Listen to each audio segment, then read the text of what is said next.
அறம் தமிழ் நேயர்களுக்கு வணக்கம். குடியரசுத் தலைவர் மேதகு திரௌபதி முர்மு அவர்கள் உச்சநீதிமன்றத்தை நோக்கி குடியரசுத் தலைவருக்கு என்ற இருக்கின்ற அதிகாரம் ஆர்டிகல் 143 அடிப்படையில் சில ஆலோசனைகளை கேட்டிருக்கிறார்.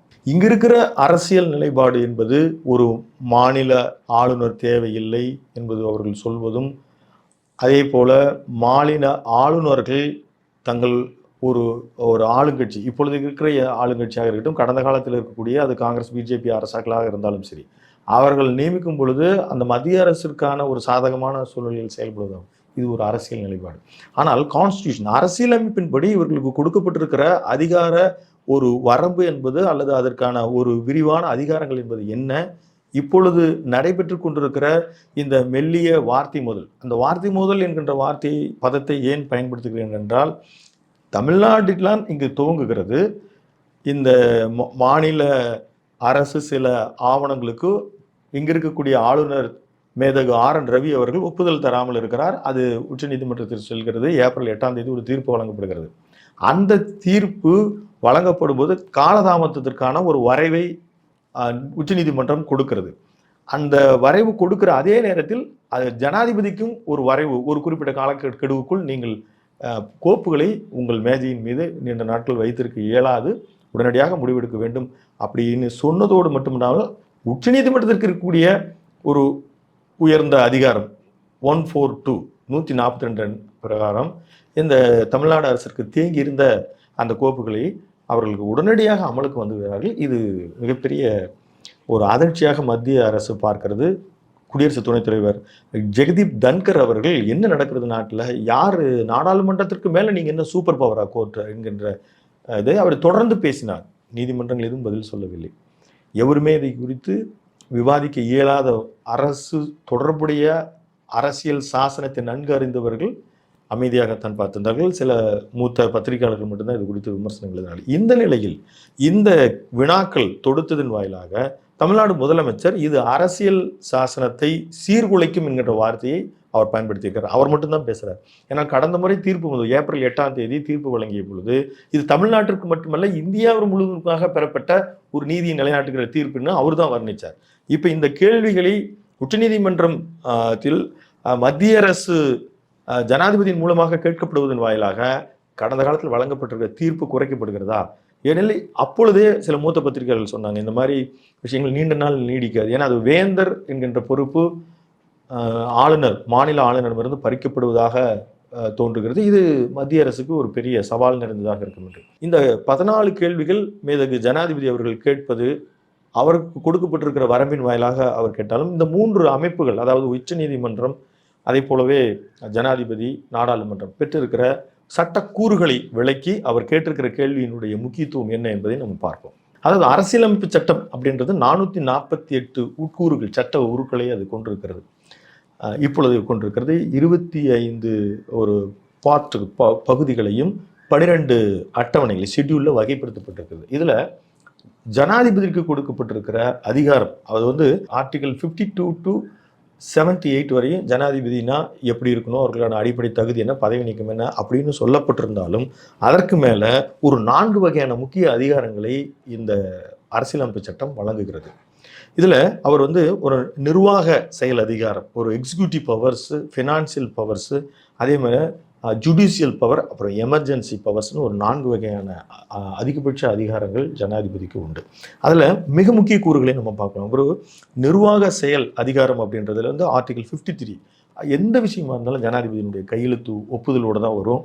அது இங்கே நடைபெறக்கூடிய சில முக்கியமான பில்ஸ், ஃபினான்சியல் பில்ஸ் எதுவாக இருந்தாலும் பிரசிடென்டினுடைய சைன் 53/77 பிரகாரம் தான் அவர் சைன் போடுறார். அதே போல் ஒரு சர்வதேச உடன்படிக்கைகள் நடைபெறுதுன்னா 299 அந்த ஆர்டிகல் பிரகாரம் தான் ஜனாதிபதி கையெழுத்திருக்கிறார். மக்களவையை ஒரு முறையாக கலைக்கப்படுனாலும் ஜனாதிபதி ஆர்டிகல் 85 பிரகாரம் தான் அதை கலைப்பு செய்கிறார். அதே போல நாடாளுமன்ற ஒரு கூட்டம் நடைபெறுகிறது என்றால் அதற்கு ஒரு ஆர்டிகல் இருக்குது 108 அப்படின்ற அந்த ஆர்டிகல் பிரகாரம் தான் அவர் அந்த நாடாளுமன்றத்தை கூட்டுக்குழுவை அவர் ஏற்படுத்தி தருகிறார். அதே போல ஒரு அவசர சட்டம் நிறைவேற்றப்பட வேண்டும், நாடாளுமன்றம் இல்லை அப்படின்னா கூட ஒரு அவசர சட்டம் நிறைவேற்றப்பட வேண்டும்னாலும் ஜனாதிபதியினுடைய ஒப்புதலோடு தான் நிறைவேற்றம் செய்ய வேண்டும். அதற்கு ஒரு காலகட்டம், ஒரு 6 வாரத்திற்குள்ள மீண்டும் வந்து நாடாளுமன்றத்தில் கொண்டு வந்து அதை நிறைவேற்றம் செய்ய வேண்டும் அப்படின்ட்டு. அதே போலவே ஜனாதிபதிக்கு ஒரு நிதி அதிகாரம் இருக்கிறது. ஆர்டிகல் 112 பிரகாரம் அவர் தான் பட்ஜெட், ஃபைனல் பட்ஜெட் ஒரு ஒப்புதல் ஜனாதிபதி தான் கொடுக்குறார். அதே போல் 267 ஆர்டிகல் பிரகாரம் ஒரு எதிர்கால செலவினம் ஏற்படுகிறது. அதுக்காக நம்ம வந்து கேபினெட்டை கூப்பிட்டு இப்பொழுது போர் மாதிரியான சில சூழல்கள் ஏற்படுதுன்னா ஜனாதிபதியினுடைய ஒப்புதலோடு தான் உடனடியான செலவினங்களை வந்து விடுவிக்க முடியும். அதே போல் 280 ஆர்டிகல் 218 பிரகாரம் தான் ஃபினான்சியல் கமிஷன்ஸ் அவர் தான் அமைக்கிறார். அவர் தான் எல்லாத்துக்கான யூபிஎஸ் சேர்மன்லேருந்து எல்லாருடைய மிக முக்கியமான பதவி பிரமாணமே உங்கள் உச்சநீதிமன்றத்தினுடைய நீதிபதி நீங்கள் சமீபத்தில் பார்த்துருக்கலாம், அவர் தான் பதவி பிரமாணம் செய்து வைக்கிறார். இப்போது அது எல்லாமே ஒரு முறையான ஆர்டிக்கலுக்கு உட்பட்டு தான் செய்கிறார். அதே போல் நீதி அதிகாரம், இதுவும் இப்போ ஜுடிஷியல் பவர், இப்போ வந்து நம்ம பேச்சு அங்கே தான் நடக்குது. 72 ஜனாதிபதிக்கு கொடுக்கப்பட்டிருக்கிற ஒரு உயர்ந்த அதிகாரம். வேற நீதிமன்றம் பாராளுமன்றத்தில் என்ன ஏற்றுப்படுகிறதோ, பார்லிமெண்ட் தான் இங்கே இருக்கக்கூடிய உச்சபட்ச மக்களால் தேர்ந்தெடுக்கப்பட்ட அரசாங்கம் நிறைவேற்றக்கூடிய லா அல்லது கான்ஸ்டியூஷன்ஸ் எல்லாத்தையும் முறையாக பின்பற்றுவது தான் நீதிமன்றத்தினுடைய பணி. அப்படி இருந்தாலும் கூட ஆர்டிகல் 72 அப்படின்றது பொது மன்னிப்பு. ஒருத்தருக்கு தண்டனை கொடுக்கறது நீதிமன்றமாக இருந்தாலும் ஒரு உயிரை காக்கக்கூடிய 72 அது வந்து ஜனாதிபதி ஒரு கருணை மனு மூலமாக ஒரு உயிரை காக்கக்கூடிய வலிமை இந்தியாவில் இன்னைக்கு இருக்கிற ஒரு உச்சபட்ச ஒரு அதிகாரம் கொண்ட குடியரசுத் தலைவருக்கு தான் இருக்குது.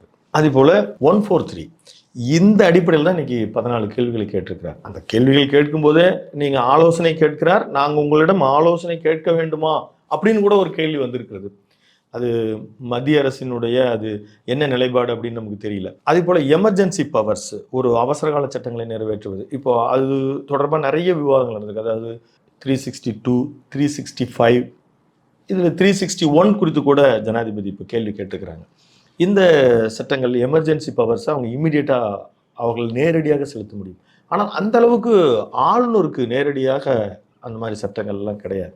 ஆனால் அவர் வந்து ஒரு சட்டமன்றத்தில் ஒரு பகுதி, அவருக்கும் கான்ஸ்டியூஷனில் ஒரு இடம் இருக்குது. மக்களால் தேர்ந்தெடுக்கப்படுகிற ஒரு மாநில அரசு இருந்த பொழுதும் ஆனால் அவரை நிறைவேற்றுகின்ற சட்டங்களை அனைத்தையுமே கையெழுத்திடுகின்ற ஒப்புதல் பெறக்கூடிய இடத்தில் மாநில ஆளுநர் தான் இருக்கிறார். மாநில ஆளுநருக்கு என்று கான்ஸ்டியூஷன் 1532 163 அது 153 162 வரைக்கும் அடிப்படை விஷயங்கள்லாம் சொன்னாலும் கூட கான்ஸ்டியூஷன் 200 தான் அவர் வந்து ஒரு சட்ட பில்ஸ் வருதுன்னா அதை அவர் என்ன இப்போ ஒரு முறை தான் நிதி மசோதாவை ஜனாதிபதியும் திருப்பி அனுப்ப முடியாது, ஆளுநரும் திருப்பி அனுப்ப முடியாது. மற்ற விஷயங்கள் வந்து ஒரு முறை அவர் திருப்பி அனுப்பலாம், மறுமுறை அவர் ஒப்புதல் தர வேண்டும். இன்னொன்று அவர் வந்து ஜனாதிபதிக்கு அதை பரிந்துரைக்க அனுப்பலாம். இங்கே இந்த 200 201 இது ரெண்டுமே இந்த மாதிரியான பரிந்துரைகளையும் ஜனாதிபதியினுடைய அவருடைய மேசைக்கு கொண்டு செல்வதற்கும் இங்கே ஆளுநருக்கு அதிகாரம் இருக்குது. இதெல்லாம் நான் ஏன் விளக்குறேன்னா, இப்போது இந்த விஷயங்கள் குறித்தெல்லாம் ஜனாதிபதி மூலமாக கேள்வி கேட்கப்பட்டிருக்கிறது. அதே போல் நாடாளுமன்றத்திற்கு ஒரு சிறப்பு அதிகாரம் இருக்கிறது. ஆர்டிகல் 122 நான் சொல்லுவதை நீங்கள்லாம் கூட கூகுள் போட்டு பார்க்கலாம். அந்த 122 என்ன சொல்லுதுன்னா, நாடாளுமன்றத்தின் நடவடிக்கைகளை கோர்ட்டு தலையிடக்கூடாது அப்படின்னு சொல்லுது. எப்படி ஒரு 142 அப்படின்ற ஒரு உயர்ந்த அதிகாரத்தை உச்ச நீதிமன்றத்திற்கு இருக்கிறதோ, அவங்க வந்து மத்திய மாநில அரசினுடைய வழக்குகளை விசாரிப்பதற்கு அதிகாரம் இருக்கிறது. அவங்களுடைய சுப்ரீம் அந்த பவரை பயன்படுத்தி அதை உடனடியாக அமலுக்கு கொண்டு வருவதற்கு எப்படி ஒரு உச்ச நீதிமன்றத்திற்கு ஒரு வாய்ப்பு ஆர்டிகலின் பிரகாரம் இருக்கிறதோ, சட்ட உரி இருக்கிறதோ, அதே போல் 122 நாடாளுமன்றத்திற்கு ஒரு உயர்ந்தபட்ச அதிகாரம், யாரும் தலையிட முடியாது. அவர்கள் ஏற்றக்கூடிய சட்டத்தை நீங்கள் இப்படி செய்யணும் அப்படின்னு சொல்லக்கூடிய அதிகாரம் யாருக்கும் கிடையாது. எனவே உயர்ந்த அதிகாரத்தை கொண்ட இடம்னா அது இந்திய பாராளுமன்றம் தான். அதே போல சுப்ரீம் கோர்ட் ஆஃப் இந்தியாவுக்கு 124 124 147 வரைக்கும் சில வரையறைகள் இருக்கின்றன. அந்த வரையறைக்கு உட்பட்டு அவர்களுக்கான அதிகபட்ச அதிகாரத்தை அவர்கள் எல்லா சட்ட உறுப்பினருடைய நம்பர்ஸ், சட்ட உறுப்பினருடைய நம்பர்ஸை குறிப்பிட்டு தான் அவங்க எழுத முடியும். அதுல குற்றவியல் நடைமுறை சட்டங்களாக இருந்தாலும் மற்ற சட்டங்களாக இருந்தாலும். ஆனால் இந்த அரசு ரீதியான அரசியல் ரீதியான விஷயங்கள் வரும்பொழுது அதை ஆர்டிகிளில் மென்ஷன் பண்ணி தான் ஒவ்வொன்றையும் அவர்கள் செய்ய வேண்டும். இப்பொழுது ஜனாதிபதியும் அதை தான் செய்திருக்கிறார். அவருக்கு இருக்கிற வாய்ப்பு 143 பயன்படுத்தி அவர் 14 ஆலோசனைகளை கேட்டிருக்கிறார். இப்போ இந்த அதிகாரங்களை ஜனாதிபதிக்கு இருக்கக்கூடிய அதிகபட்ச அதிகாரங்களும், நீதிமன்றத்திற்கு இருக்கக்கூடிய அதிகபட்ச அதிகாரங்கள், ஆளுநருக்கு இருக்கக்கூடிய வாய்ப்பு, அதே மாதிரி பாராளுமன்றத்திற்கு இருக்கிற வாய்ப்பை நான் இதை உங்களுக்கு சொல்லியிருக்கிறேன். இந்த ஹிஸ்ட்ரியும் இப்போ உங்களுக்கு நம்ம இந்த காணொலியை பார்த்துக்கிறவங்களுக்கு தெரியும்.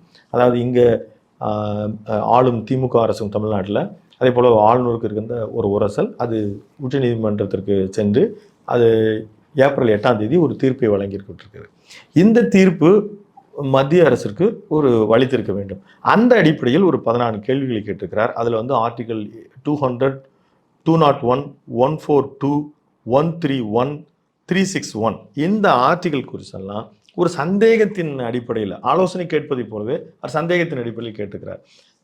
தமிழ்நாடு முதலமைச்சர் திரு மு க ஸ்டாலின் அவர்கள் குறிப்பிடும்போது, நீங்கள் கேட்டிருக்கிற விளக்கம் என்பதே இது கடந்த கால தீர்ப்பை மட்டுப்படுத்துகிறதாக இருக்கும் அப்படின்ற சந்தேகத்தை தமிழ்நாடு முதலமைச்சர் அவர்கள் ஏற்படுத்தியிருக்கிறார். இப்போ இந்த 14 கேள்விகள் நீங்கள் இதில் நான் ஒவ்வொரு கேள்விகளிலும் என்னுடைய சுருக்க வடிவத்தை நான் உங்களுக்கு சொல்கிறேன். அதே போலவே ஜனாதிபதி அவர்கள் அரசியலமைப்பு சட்டம் 143 சப்செக்ஷன் 1 பிரகாரம் நான் கேள்விகளை வைக்கிறார். இந்திய அரசியலமைப்பு சட்டம் 200வது பிரிவின்படி மாநில ஆளுநரிடம் ஒரு சட்ட மசோதா சமர்ப்பிக்கும் போது அவருக்கு என்னென்ன வாய்ப்பு இருக்கு சொல்லுங்க அப்படின்றாங்க. ஏன்னா இப்போ ஜனாதிபதிக்கே காலக்கெடுவை கொடுத்துருக்குறாங்க இல்லையா, அதனால அவங்க என்னென்ன சான்சஸ் இருக்கு ஏற்கனவே தெரிஞ்ச விஷயம் தான். இன்னும் ஒரு முறை தான் அவர்கள் திருப்பி அனுப்ப முடியும். மறுமுறை கேபினட்டினுடைய ஒரு எண்ண முடிவுகளுக்கு அதை கட்டுப்பட வேண்டும். ஜனாதிபதி டேபிளுக்கு அனுப்ப வேண்டும். ஒரே ஒரு நோட் புதுசாக சுப்ரீம் கோர்ட் சொல்லியிருக்கு, எல்லாமே ஒரு டைம் லிமிட்டில் பண்ணணும் அப்படின்னு சொல்லி. இதற்கு அவர்கள் கேட்டிருக்கிற கேள்வி ஒன்றும், நீங்கள் ஒரு மசோதாவை தாக்கல் செய்யும்போது மாநில அமைச்சரவை வழங்கும் ஆலோசனைகளுக்கு ஆளுநர் கட்டுப்பட்டவரா? இது கான்ஸ்டியூஷன் என்ன சொல்லுதுன்னா ஆமாம் கட்டுப்பட்டவர் தான். ஆனால் அந்த கேள்வியை கேட்டிருக்கிறாங்க. அரசியலமைப்பை வழங்கியுள்ள விருப்ப உரிமையை ஆளுநர் பயன்படுத்துவது நியாயமானதா? அவருக்குன்னு ஒரு சாய்ஸஸ் ஆனால் அவருக்கு ஆளுநருக்கு எந்த சாய்ஸஸும் கான்ஸ்டியூஷனில் இல்லை. என்னை விட அதிகமான சட்ட நிபுணர்களும் பல்வேறு முறை கான்ஸ்டியூஷனை கரை கண்டவர்களும் நாம் கேட்டு தெரிந்து கொண்ட செய்தி இதுதான். ஜனாதிபதிக்கு இருக்கு நிறைய தனிப்பட்ட உரிமை, தனிப்பட்ட கருத்துக்களை, தனிப்பட்ட விஷயங்களை சொல்வதற்கு. ஆளுநருக்கு அந்த மாதிரியான வாய்ப்புகள் இல்லை. ஆனால் கேள்விகள் கேட்கப்பட்டிருக்கிறது. அதே போல் அரசியலமைப்பு சட்டத்தின் 361வது பிரிவு அது என்ன சொல்லுதுன்னா, 2 மத்திய மாநில அரசுகளுக்கான அதிகாரத்தை தீர்த்து வைப்பதற்கு நீதிமன்றத்திற்கு அந்த அதிகார வரம்பு இருக்குது. அதே மாதிரி ஆர்டிகல் 360 அதே போல் ஆர்டிகல் 131க்கும் இருக்குது. இது இந்த முடிவெடுக்கக்கூடிய அதிகாரம் அப்படின்றது இருக்கிறத ஆளுநர் நடவடிக்கை தொடர்பாக நீதிமன்றம் மறு ஆய்வுக்கு தடையாக உள்ளதா? அவங்க கேள்வி கேட்குறாங்க. தடையாக உள்ளது, நீங்கள் இதையெல்லாம் எடுத்துகிட்டு செய்கிறீங்களே, கான்ஸ்டியூஷனில் அப்படி சொல்லியிருக்கா அப்படின்னு ஒரு கேள்வி கேட்குறாங்க. அதே போல் அரசியலமைப்பு சட்டத்தின்படி ஆளுநர் செயல்பாடுகளுக்கு எவ்வித காலக்கெடுவும் நிர்ணயம் செய்யப்படவில்லை, அது உண்மை. டைம் லிமிட்டு, டைம் ஃப்ரேமு கான்ஸ்டியூஷனில் இல்லை. அப்படி இருக்க நீதிமன்ற உத்தரவு மூலம் ஆளுநருக்கு நீங்கள் காலக்கெடு கொடுக்க முடியுமா? இது ரொம்ப பயங்கரமான கேள்வி தான். அவங்க கேட்டுக்கிற கான்ஸ்டியூஷனில் இது வரைக்கும் டைம் லிமிட் இல்லை, நீங்கள் புதுசாக சொல்கிறீங்க, பாராளுமன்றத்தில் சட்டம் ஏற்றப்படலை. இப்போ இதற்கு பதில் சொல்லும் பொழுது மிகப்பெரிய உறவு சிக்கல், மிக பெரிய இறையாண்மைனா உச்சபட்ச அதிகாரங்கள் கொண்ட 2 அமைப்புகளுக்குள் உறவு சிக்கல் ஏற்படுமோ என்ற ஒரு ஐயம் இருக்கிறது. இது குறித்து மூத்த பத்திரிகையாளர்கள் பலரும் என்ன சொல்கிறாங்கன்னா, இதுக்கு இந்த தீர்ப்பு முதல்ல இந்த ஏப்ரல் 8 தீர்ப்பு வழங்கிய PR கவாய் தான் இப்போது உச்சநீதிமன்றத்தினுடைய தலைமை நீதிபதியாக வந்திருக்கிறார். நிச்சயமாக அவர் பதில் சொல்வார். அவர் சொல்லும் பொழுது இது ஒரு சர்ச்சைக்குள்ளாகலாம், வரலாற்றில் இடம் பெறலாம். அதுக்கடுத்து 6வதாக அவங்க கேட்டிருக்கிறது, அரசியலமைப்பு சட்டம் 200வது பிரிவின்படி குடியரசுத் தலைவர் தனது அரசியலமைப்பு விருப்பு உரிமையை பயன்படுத்துவது நியாயமானதா? இப்போ நான் ஒன்று செய்கிறதையும் அங்கே கொடுத்துருக்கிற அதிகாரத்தின் அடிப்படையில் செய்யலாம் இல்லை அப்படின்னு கேட்டிருக்கிறாங்க. அரசியலமைப்பு சட்டத்தின்படி குடியரசுத் தலைவரின் செயல்பாடுகளுக்கு எவ்வித காலக்கெடுவும் நிர்ணயமும் செய்யப்படவில்லை. அதே கேள்விதான், 5வது கேள்விதான். நீங்கள் ஆளுநருக்கும் எந்த காலக்கெடுவும் கிடையாது, குடியரசுத் தலைவருக்கும் எந்த காலக்கெடுவும் கிடையாது, நீங்கள் எப்படி கொடுக்குறீங்கன்னு. இதற்கு அவர்கள் பதில் சொல்வது 5 நீதிபதிகள் கொண்ட ஒரு குழுவை கொண்டு தான் பதில் சொல்கிறதா சொல்கிறாங்க. அப்படி சொல்லும் பொழுது நீங்கள்லாம் முடிவெடுக்காமே அவ்வளோ நாளைக்கு இருப்பீங்க, அதனால் நாங்கள் முடிவெடுக்கக்கூடிய சூழ்நிலைக்கு வந்துட்டோம். ஏன்னா PR கவாய் அவர்கள் ஒரு சட்டம் என்பது எவர் கையில் இருக்கிறது என்பதை பற்றி தான் அது நீதி நிலை பெறுமா அப்படின்றது தெரியும். BR அம்பேத்கரனுடைய கோட்பாட்டை சொல்லி தான் அந்த தீர்ப்பை சொல்லியிருக்கிறாரு. பதவியேற்கும் பொழுது கூட பதவியேற்று வாழ்த்து சொல்வர்கள்லாம் ஜெய் பீம் ஜெய் பீம் சொல்லி அவர் பதவி வாழ்த்துக்களை இவர் திருப்பி சொல்லியிருக்கிறாரு. எனவே அவர் பதில் சொல்ல நேரிடும், பார்ப்போம். ஆளுநர் 8வது ஒரு கேள்வி. ஆளுநர் ஒரு மசோதாவை குடியரசுத் தலைவரின் ஒப்புதலுக்கு அனுப்பி வைக்கும்போது உச்சநீதிமன்றத்தின் ஆலோசனையில் கருத்துக்களை கேட்க வேண்டுமா? இப்படி ஒரு கேள்வி கேட்குறாங்க. நீங்கள் முன்கூட்டியே உங்ககிட்டலாம் நாங்கள் கேட்டுட்டு தான் குடியரசுத் தலைவருக்கு அனுப்பணுமா? அதே போல் 9வது சட்ட மசோதாக்கள் தொடர்பாக அரசியலமைப்பு சட்டம் 200வது பிரிவின்படி ஆளுநரும் 201வது பிரிவின்படி குடியரசுத் தலைவரும் எடுக்கும் முடிவுகள் ஏற்றுக்கொள்ளக்கூடியவையா? அந்த சட்டம் அமல்படுத்துவதற்கு முன்பு நீதிமன்றங்கள் விசாரணைக்கு நடைபெற வேண்டுமா? எல்லாமே டைம் லிமிட்டுக்குள்ளே முடிவு எடுக்காதனால தான் இப்போ நீதிமன்றம் தலையிட்டு இருக்கிறது. ஆனால் மேதகு ஜனாதிபதி அவர்கள், குடியரசுத் தலைவர்கள் கேட்டிருக்கிற கேள்வி, நாங்கள் எல்லாமே உங்ககிட்ட டிஸ்கஷன் பண்ணி தான் முடிவு எடுக்கணுமா? அடுத்து 10வது கேள்வி. அரசியலமைப்பு சட்டப்பிரிவு 142 மூலம், அதாவது கோர்ட் 142 எல்லாத்தையும் இம்ப்ளிமெண்ட் பண்ணி வச்சுட்டாங்க. குடியரசுத் தலைவர் ஆளுநர் பயன்படுத்தும் அரசியலமைப்பு அதிகாரங்களை நீதித்துறை நீங்கள் தான் மாற்றி அமைச்சிட்டீங்க, உங்களால் மாற்றி அமைக்க முடியுமா? நாங்கள் ஒரு சட்டம் போட்டிருக்கோம், ஆனால் இவங்க போடல, டிலே பண்ணியிருக்காங்க. டிலேவுக்கு ஒப்புதல் 142 பிரகாரம் கொடுத்துட்டாங்க. அப்படி உங்களால் கொடுக்க முடியுமா அப்படின்ற கேள்வி ஜனாதிபதி அவர்கள் கேட்டிருக்கிறார். அதே போல் மாநில சட்டப்பேரவையில் இயற்றப்பட்ட ஒரு சட்டத்தை ஆளுநர் ஒப்புதல் இப்போ அமல்படுத்திட்டாங்களே, வேந்தர் தொடர்பான விஷயங்களை அமல்படுத்திட்டாங்க. இப்போ நீங்கள் கோர்ட்டு கொடுத்துட்டீங்க, இதுக்கு முன்னால் வரைக்கும் ஆளுநர் தான் சைன் போடணும், அவர் சைன் இல்லாமே ஒரு சட்டம் நிறைவேறிடுச்சு, அது செல்லுபடி ஆகுமா? இதுவும் முக்கியமான கேள்வி தான். இதுக்கு செல்லுபடி ஆகாதுன்னு எடுத்துக்கிட்டால் இப்போ கடந்த கால தீர்ப்பு, ஏப்ரல் 8 கொடுக்கப்பட்ட தீர்ப்பு காலாவதி ஆகிவிடும். ஒரு வழக்கில் அரசியலமைப்பு சட்டம் தொடர்பான பல்வேறு கேள்விகள் எழும் பொழுது நீங்கள் 5 நீதிபதிகள் கொண்ட அமர்வுக்கு பரிந்துரைத்தான் செய்ய வேண்டுமா? இதுக்கு எப்படி பதில் சொல்ல முடியும்னே தெரியல. நாங்கள் ஒரு கேள்வி கேட்டால் நீங்கள் 5 பேர் வச்சு பதில் சொல்லுவீங்களா? அடுத்து 13வது. அரசியலமைப்பு சட்டம் தற்பொழுது நடைமுறையில் இருக்கும் சட்டங்களுக்கு எதிராக உச்சநீதிமன்றத்தால் உத்தரவுகளை பிறப்பிக்க முடியுமா? இப்போ இருக்கிற நடைமுறை சட்டங்கள், அதான் நீங்கள் டைம் ஃப்ரேம் தான், டைம் ஃப்ரேமை நீங்கள் எங்களுக்கோ ஆளுநருக்கோ கொடுக்கறதுக்கு நீங்கள் யார்? இது கொடுக்க முடியுமா அப்படின்ற ஒரு கேள்வியை கேட்டிருக்காங்க. அதுபோல் சட்டப்பிரிவு 131 படி, அதை மத்திய மாநில அரசுகளுக்கு இடையில் இருக்கிற வழக்குகளை 142, 141 பெண்டிங் கேசஸ்லாம் எடுக்கிறது, அதை தீர்ப்பு சொல்வதற்கான ஒரு சட்ட உருதான். அந்த 131 படி மத்திய அரசு மாநில அரசுகளுக்கு இடையான பிரச்சனைகளை உச்சநீதிமன்றம் மட்டும்தான் தீர்வு காண வேண்டுமா? கோர்ட்டு வழியாக தான் தீர்வு காண வேண்டுமா? வேறு எப்படி காணுவது என்று தெரியலையே. இப்போ அரசியலமைப்பு ரீதியாக ஒரு பிரதமரிடம் உயர்ந்த அதிகாரம் கொண்ட பாராளுமன்றத்தின் தலைவராக சபாநாயகர் அப்படின்ற அமைப்பு வரும். ஆனால் அங்கே முடிவெடுக்கக்கூடிய அந்த அமைச்சரவையினுடைய ஹெட்டு பிரைம் மினிஸ்டருக்கு வருது அப்படின்னா, அந்த பிரைம் மினிஸ்டர்கிட்ட இவங்க போய் கோரிக்கை விடுக்கிறாங்க, ஜனாதிபதியிட்ட கோரிக்கை விடுக்கிறாங்க, முடிவுகள் எதுவுமே எடுக்கப்படலை. அப்போ நீங்கள் கோர்ட் வழியாக தான் நாங்கள் தீர்க்க வச்சுக்கணுமா? வேற ஏதாவது வழியே இல்லையா அப்படின்ற ஒரு கேள்வியும் ஜனாதிபதி கேட்டுக்கிறாங்க. கேட்கப்பட்டிருக்கிற ஒரு சில கேள்விகள் அரசியலமைப்பு சட்டத்திற்கு பதில் இருக்கின்றன. ஒரு சில கேள்விகள் என்ன, அந்த டைம் ஃப்ரேம் லிமிட் அப்படின்றத கோர்ட் எப்படி எங்களுக்கு கொடுக்கலாம் அப்படின்றது வாயிலாக இந்த கேள்விகள் கேட்கப்பட்டிருக்கின்றன. இதற்கு பல மூத்த பத்திரிகைகள் தயவுசெய்து பதில் சொல்ல வேணாம் அப்படின்னு இருக்காங்க. ஏன்னா ஒரு மிகப்பெரிய சட்ட முரண் மோதல் ஏற்படும், அது பிற நாடுகள் இதற்கு நகைப்புக்குரியதாகிவிடுமோ என்கின்ற அச்சம் ஏற்படுகிறது. நாம் இதை கொண்டு உங்கள் முன்னால் சமர்ப்பிப்பது சட்ட உருக்கள் என்ன சொல்லுகின்றன, கடந்த கால நிகழ்வின் அடிப்படையில் இந்த காணொலியை உங்களுக்கு கொடுத்திருக்கிறோம். இதில் முதலமைச்சர் அவர்கள் இந்தியா முழுமைக்கான தீர்ப்பு என்று இந்த ஏப்ரல் 8 தீர்ப்பு அவர் வர்ணித்தார் அல்லவா? இப்பொழுது இந்த கேள்விகள் மத்திய அரசு ஒரு உள்நோக்கத்தோடு மாநில ஆளுநர்களை அவங்க தான் இயக்கிட்டு இருந்திருக்காங்கன்னு இந்த கேள்விகள் மூலியமா தெரியுது. இது அரசியலமைப்பினுடைய நிலைப்பாட்டையே சீர்குலைக்கும் அப்படின்ற வார்த்தையை இவர் பிரயோகப்படுத்துகிறார். அப்படித்தான் இருக்குமா? இதில் வரக்கூடிய பதில்களை பொறுத்துத்தான் அமையும்.